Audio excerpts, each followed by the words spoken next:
أحييكم وبالأشواق ناتيكم فأغلى وردنا أنتم وكل. اللہ تعالیٰ نے یہاں کچھ حصوں اور گروہوں میں ایسی تقسیم کی ہے جو اصول اور نظریات کے اعتبار سے. فرمایا الذین یؤمنون بالغیب ویقیمون الصلاۃ ومما رزقناہم ینفقون. جو لوگ غیب کی باتوں پر ایمان رکھتے ہیں، نماز قائم کرتے ہیں اور جو کچھ مال انہیں دیا گیا اس میں سے اللہ کی راہ میں خرچ کرتے ہیں. یہ کون لوگ ہیں؟ یہ مؤمنین ہیں. اب یہاں فرما رہے ان الذین کفروا سواء علیہم انذرتم لم تنذرهم لا. جو لوگ ان چیزوں پر ایمان نہیں رکھتے وہ کافر ہے. ہر ایک کے اصل ایک نظریہ بیان کیا گیا. آگے سے فرماتے ہیں وَمِنَ النَّاسِ مَن يَقُولُ آمَنَّا بِاللَّهِ وَبِالْيَوْمِ الْآخِرِ وَمَا هُمْ بِمُؤْمِنِينَ. جو لوگ ظاہری طور پر یہ کہتے ہیں کہ ہم ایمان لائے حالانکہ وہ ایمان والے نہیں. جب اپنے سرداروں کے پاس شیاطین کے پاس جا کر کے ملتے تو کہتے ہیں کہ ہم تو ان لوگوں سے دین والوں سے مذاق کر رہے تھے. یہ لوگ کون ہیں؟ منافق ہیں. اللہ تعالیٰ نے ان گروہوں کے حصوں میں تقسیم کی. یہ صرف اصول اور نظریات کے اعتبار سے، اور یہ تقسیم کسی نسب کے، حسب کے، رشتہ دار اور کسی اعتبار سے نہیں ہے. حالانکہ آج انسانیت کے ہمدردی کے ٹھیکیداروں نے خلق آدم اور اولاد آدم کو کن کن حصوں میں تقسیم کر ہے، برادریوں کے اعتبار سے، نسب کے اعتبار سے، حسب کے اعتبار سے، کن کن چیزوں. صرف جو تقسیم ہونی چاہیے وہ بدی اور نیکی کے اعتبار سے ہونی چاہیے. ختم اللہ علی قلوبہم. اللہ نے ان کے دلوں پر مہر لگا دی ہے. وعلی سمعہم وعلی ابصارہم غشاوہ. ان کے کانوں پر اور ان کی آنکھوں پر پردہ پڑا ہوا ہے. وَلَهُمْ عَذَابٌ عَظِيمٌ. اور ان کے لیے دردناک عذاب ہے. آگے فرماتے ہیں وَمِنَ النَّاسِ مَن يَقُولُ آمَنَّا بِاللَّهِ وَبِالْيَوْمِ الْآخِرِ وَمَا هُمْ بِمُؤْمِنِينَ. اور کچھ لوگ ایسے بھی ہیں جو کہتے ہیں کہ ہم اللہ پر اور آخرت کے دن پر ایمان رکھتے ہیں. وَمَا هُمْ بِمُؤْمِنِينَ. اللہ تعالیٰ فرماتے ہیں حقیقت یہ ہے کہ وہ لوگ ایمان رکھنے والے نہیں ہیں. يخادعون اللہ والذین آمنوا. وہ اللہ کو اور مؤمنین کو دھوکہ دے رہے. وما يخدعون الا انفسهم وما يشعرون. حقیقت تو یہ کہ کسی کو نہیں دھوکہ دے رہے، نہ اللہ کو اور نہ مؤمنین کو. وما يخدعون الا انفسهم. اس کی دھوکے کی جو نقصان ہے خود ان کو ہے. وہ کیا ہوگا وہ تفسیر میں بعد میں. وما يشعرون. حالانکہ ان لوگوں کو ان کا احساس تک نہیں ہے. بھائی مذکورہ آیتوں میں یہاں سے منافقین کا تذکرہ شروع ہو گیا. نفاق کی تعلیم گرچہ بہت قدیم ہے لیکن اسلام میں نفاق رسول کریم صلی اللہ علیہ وسلم کے مدینہ المنورہ ہجرت کرنے کے بعد شروع ہوا، اور اس میں شباب سن 2 ہجری میں غزوہ بدر میں مسلمانوں کی کامیابی کے بعد ہوا.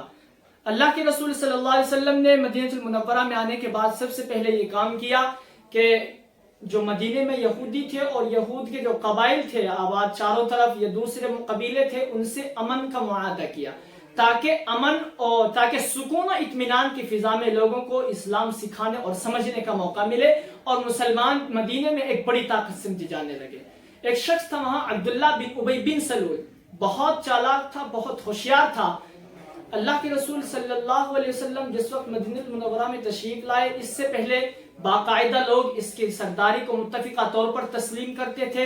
وہ چاہتے تھے کہ باقاعدہ ایک مجلس منعقد کرے، ایک جلسہ منعقد کرے اور اس کو ایک تاج پوشی کرے، افسر اعلیٰ بنا دے اور بادشاہ بنا دے. صرف اعلان کرنا باقی تھا، ذمہ داریاں اور سب طرح مکمل ہو گئی تھی کہ اسی دوران پیغمبر اسلام محمد رسول اللہ صلی اللہ علیہ وسلم مدینہ المنورہ میں داخل ہوئے.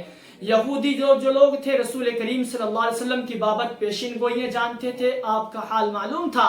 انہوں نے فوراً دیکھ کر کے اسلام قبول کیا. اللہ کے رسول صلی اللہ علیہ وسلم کی طرف لوگوں رخ ہو گیا. آپ کو ایک مسلم قائد اور رہبر مانے گئے. جب یہ صورتحال ہوئی تو عبداللہ بن ابی بن سلول کو بڑا غصہ آیا. اس کی سرداری خاک میں ملتی نظر آنے لگی، اس کی محنتوں پر پانی پھرتے نظر آنے لگا. اللہ کے رسول صلی اللہ علیہ وسلم کو اپنا حریف اور اپنی طرف سے اپنا رسول اللہ کو حریف ثابت کرتا رہا، مگر اندر ہی اندر سے دشمنی کرتا رہا. کفار مکہ اور مشرکین کو جب یہ خبر پہنچی کہ مسلمان تو مدینہ المنورہ میں بڑے آرام سے رہے، تو منافقین سے گٹھ جوڑ کیا. اور رسول کریم صلی اللہ علیہ وسلم اور اصحاب کو جب سن 2 ہجری میں غزوہ بدر میں جو کامیابی ملی، اس کے بعد تو پھر اور شباب نفاق میں اور شباب آ گیا. یہاں ختم اللہ علی قلوبہم، یہاں ایک آیت گزری بھی پیچھے، اس میں گرچہ یہود مدینہ مراد ہیں، دوسرے لوگ بھی اس سے مراد ہو سکتے ہیں، مگر یہودیوں کی ایک یہ تھی کہ ان کو رسول اللہ کی بابت پیشین گوئی معلوم تھی. ان کی کتابوں میں سب کچھ آ چکا تھا. پہلے تھا جس طرح قرآن کریم میں آیا حضرت عیسیٰ کے یا من بعد رسول یاتی من بعد اسمہ، آپ کے بعد ایک نبی آئیں گے ان کا نام محمد ہوگا. اس طرح کے حالات اور اس طرح کی پیشین گوئیاں ان سب کو معلوم تھا، مگر باقاعدہ ایک ضدی اور ہٹ دھرمی بن چکے تھے. یخادعون اللہ والذین آمنوا وما یخدعون الا انفسهم وما یشعرون.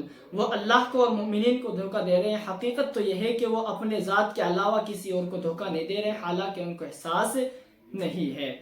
فی قلوبہم مرض فزادہم اللہ مرضا. ان کے دلوں میں ایک روگ لگ چکا ہے.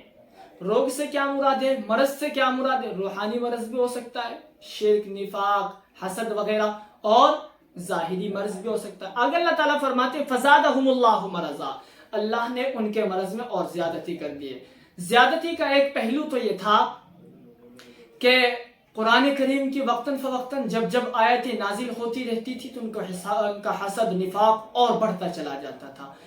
نفاق کے بڑھنے کا دوسرا پہلو یہ تھا کہ مسلمانوں کو جوں ترقیاں اور کامیابیاں ملتی جاتی تھی تو ان کا نفاق اور حسد میں اور ترقی ہوتی جاتی تھی. اسی سے اللہ تعالیٰ فزادہم اللہ مرضا کو یہیں سے بیان کرنا چاہتے ہیں. وَلَهُمْ